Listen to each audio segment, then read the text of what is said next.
Think for a minute about someone, anyone, you'd like to sit down with in front of a good log fire and talk about bird hunting. Between you sits a bottle of Virginia Gentleman bourbon, Angostura bitters, and an ice bucket with dogs on it. The glasses are hued, sweating, and have the smell and color of October. My man is a good friend I've never met, yet I'm sure that where he lives right now is just a fine freshening walk from some alder bottoms where the woodcock fly like bats at sundown, and the surrounding gentle hills are salted and peppered with birches and spruce trees, and therein live the Lord's own pet flock of grouse. I'd like to meet him there some day because I own his gun. Let's say I have it in safe keeping for the time being, and will someday pass it on to someone else, some other woodcock nut. It's a little English greener 16 gauge with 24-inch barrels side by side, bored half choke and improved. It has a top safety, a rarity in a greener, and superb selective single trigger, with just a whisper of a pistol grip and a leather-covered recoil pad. The stock is, of course, Circassian. The receiver's in the gray and gently scrolled. It's just shy of 5 3/4 pounds, but you wouldn't think it weighed that much. It's just there, and it flies to your shoulder like a shadow. It was made in Birmingham, England, back in 1912, and it cost 56 pounds, about $280 back in those old hard money days.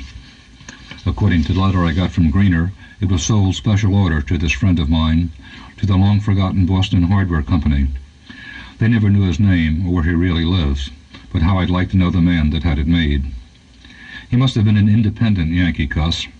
I bet it was the only 24-inch side-by-side in all New England, and there must have been some laughs and jokes around the cider mill when he first showed it off. I like to think I know just how he dressed.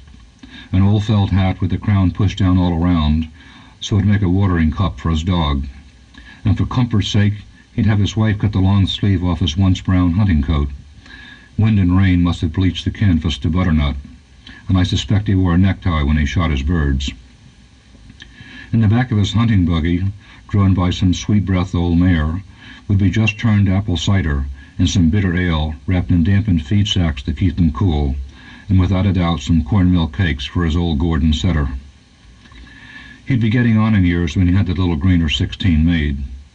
I suspect the time had come to save those steep New England apple orchard hillside covers for some other day that rarely came. But you know how hard it is to pass by those crisp fall pippins, northern spies, or huge pound sweets. My graying Labrador likes nothing better than to sit and chew stolen apples while I smoke my pipe, and I rather think he would have liked old Tippy. My best guess is that this little Greener was born for the older bottoms and the mythical flights of woodcock, because if you like woodcocks, you love the swamps. I'm sure he had one absolutely perfect bottom cover. There'd be one or two small creeks that passed nearby. Not too much heavy grass because the farmer turns his dry cows out here to graze and fertilize the ground and feed the earthworms that the woodcock banquet on. And deep inside these alders is one perfect, cold, clear spring. The whole cover's not too big. I guess a damn good 30-minute hunt at most. It must be wet, but not too wet, warm but not hot, changing air but not windy. In being just exactly right, it hunts best by walking east, since we're sure he saved it, being best, for last, and wouldn't want the setting sun shining in his eyes. His old Gordon setter, saddled black and tan, must have really loved this bottom. A nice cool drink, soft mud on his tired feet, and best of all, the lovely umber-colored smell of woodcock. 3 more birds in the bag with 5 hand-loaded shells, and back to the buggy. Cider or ale, rat cheese, hard bread, fill the pipe, pluck the mare awake, and down the old dirt road. The setter listens to the creaking axle springs, snuggles in the fresh marsh hay under the seat for a little nap, and home just after dark. My Labrador, gray-chinned Tippy, looks up at me as I put the little Greener back under the handrail on the crooked stairs that wind behind my fireplace. How often has this gun been wiped with loving care, swung one last time, and set away in some homemade deer-horn rack to be admired? Well, here's a toast to you, old friend, who made this perfect gun come true. All good. And I promise that as long as woodcock whistle and good dogs sleep at our feet while we sit before the fire and drink whiskey, you'll be remembered.